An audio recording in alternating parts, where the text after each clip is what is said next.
All right, guys. So, as you know, President Kennedy did win the election in 1960. He became the president in January of 1961.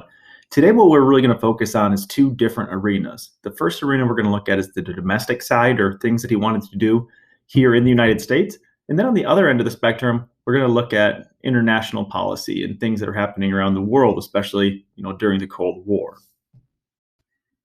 So from the very beginning of JFK's presidency, he was magnetic. It was very interesting to watch him. At his inaugural speech, he said one of the most famous quotes that has probably ever been said in United States history, and it's ask not what your country can do for you, but what you can do for your country. He also said at the inauguration that the torch has been passed to a new generation of Americans. And that's really what Kennedy stood for in his campaign. And that's what people saw when they looked at him. They saw a changing of the guard. A new generation, a younger group of people would be leading the United States in a new direction. If you look at Kennedy and his family during this time, you see something very different. You don't see old man Dwight Eisenhower and his wife, looking more like grandparents. You see a young mother, a young father with two kids playing in the Rose Garden. Um, People started referring to this administration as in the presidency as Camelot, referring to um, the old stories of Camelot, King Arthur's court, and everything just being perfect. The idea of everything being perfect. Two beautiful people with two great kids, and all of that stuff. Just things that you envy, things that you want, things that you want. Now, I want you to write this down. And it's called the New Frontier. And what the New Frontier is JFK's domestic plan for policy. And what he's going to focus on in this new frontier is increased funding for education, obviously important in beating the Soviets in technology and um, eventually to space. He's also going to increase funding and create some sort of system that deals with urban affairs, problems that plague the inner city, things like homelessness and crime, housing problems and discrimination. And then lastly, we're going to look at healthcare for elderly people, something that would eventually blossom into the modern day Medicare system. That is the new frontier. Now, I know that this next thing I want to say is not necessarily a domestic issue, but something that's somewhat, stapled on there is creating this program of people that would go around the world and help build homes and give resources to in third world countries. And today we would call that the Peace Corps. The Peace Corps is still around today and was founded by John F. Kennedy. So let's move on to some major events that happened during this short presidency. First, we are going to look at something called the Bay of Pigs invasion.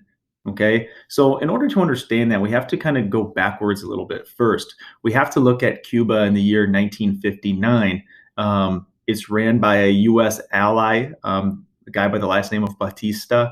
Um, and he helps the United States when it comes to resources and trade and stuff like that. He's not necessarily a good guy, but he is a friend to the United States. Well, he is overthrown in 1959 by a young man by the name of Fidel Castro. Castro immediately is going to take all of those American interests in businesses and casinos and things like that, things that Americans are making lots of money on. And he is going to make those Cuban businesses, and this is bad for the United States. Castro was a communist. Castro already has ties with the Soviets, and now we have a communist in our backyard, 90 miles from Florida. Very different from being thousands of miles away in Russia or the Soviet Union. Okay, so since 1959, the United States has been looking for ways to chase Fidel Castro out of Cuba to get him out of power, right? Having a communist only 90 miles from the United States is scary. to the United States government and to lots of the citizens in the United States. Doesn't matter if this is an assassination attempt, if this is an invasion attempt, if this is a way to try to just chase him out of town. Anything that we could do to try to get rid of Castro is the plan. And the plan is originated by Dwight Eisenhower, the Bay of Pigs invasion. But because he is not voted out, he terms out, and John F. Kennedy becomes president in 1960, Kennedy is the one that's going to end up having to execute this plan. Now, he's only a few months into his presidency. This is going to happen in April. He was inaugurated in January. So here's the plan. You need to know this. The Bay of Pigs invasion was an invasion that was funded and planned by the United States government, but we were not going to use United States soldiers to do so. In fact, we were going to use exiled Cubans, meaning people that had left or been chased out of Cuba by Fidel Castro. These are natural enemies of Fidel Castro. It seems like something that could potentially happen anyways. Okay, so the United States use these exiled Cubans. They give them weapons, they give them training, and they send them off to Cuba, to the Bay of Pigs, to try to overthrow Fidel Castro's stronghold on the government. Long story short, and you can watch the other videos I'm going to post, it's a huge failure. It does not work. And in fact, it is a huge foreign policy error by John F. Kennedy. Okay, because what this does in Cuba is that it makes the United States look like the enemy. It makes Fidel Castro look like the revolutionary Cuban leader. And it also draws Cuba closer to the Soviet Union, which is bad news. We don't want the Soviet Union having direct interest in Cuba in our backyard. Okay, now Kennedy will admit that it was a botched plan.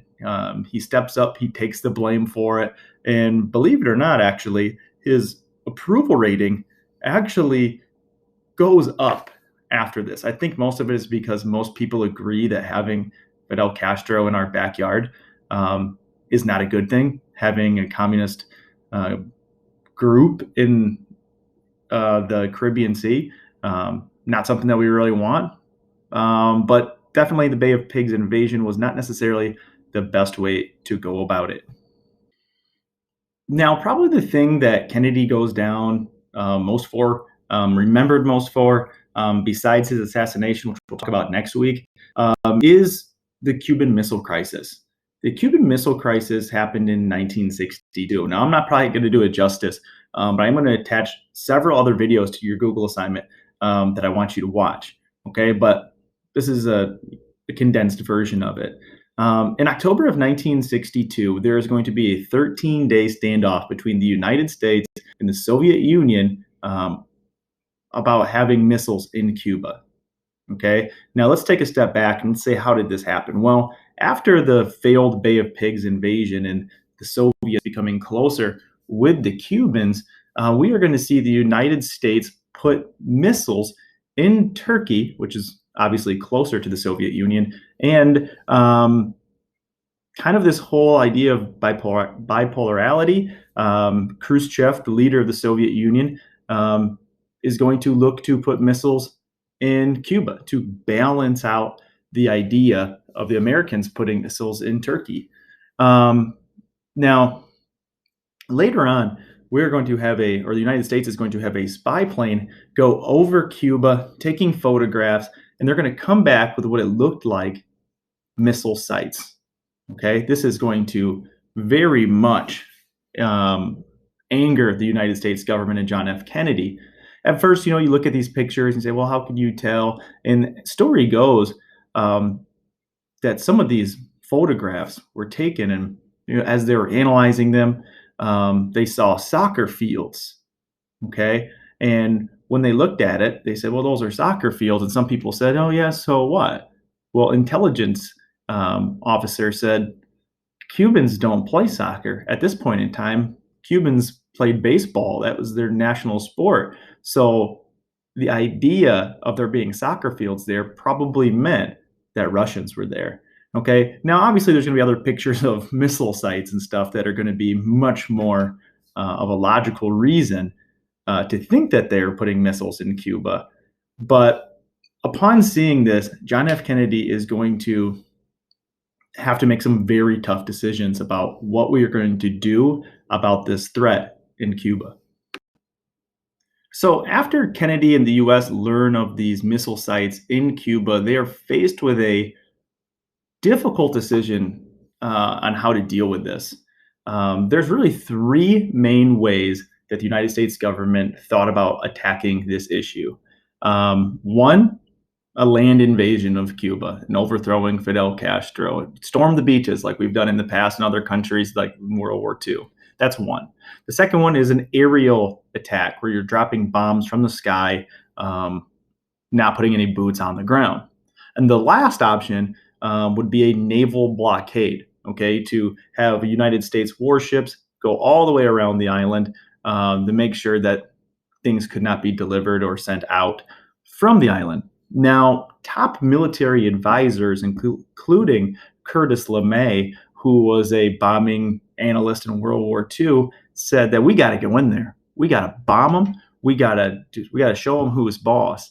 But Kennedy didn't feel that way. And if you watch the other videos that I'm going to share with you, you'll get a little bit better understanding of why he didn't feel that way. And it really goes back to his past of being in the Pacific Theater and seeing what the Japanese would do rather than to surrender. They would commit suicide.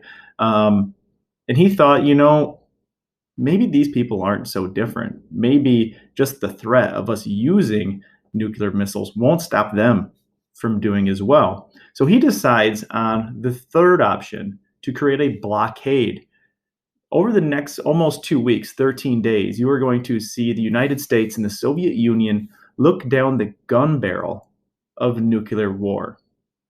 Now, eventually, at the last minute, right before people are crawling into their bomb shelters and praying for this to end, the Soviet Union's ships turn around, headed towards Cuba, and we're going to see some sort of agreement to remove missiles from both sides and so on and so forth. Like I said, guys, this is a very condensed version of this.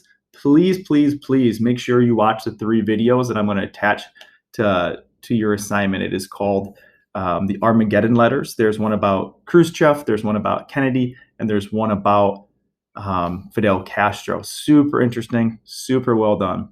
Okay, now in 1963, we're going to see President Kennedy be assassinated in Dallas, Texas, and we're going to talk about that next time around. But what I need you to know for this video, okay, I need you to know what the plan was or his domestic policies were at home.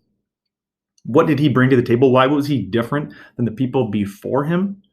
Okay, what's the Bay of Pigs invasion? In a condensed version.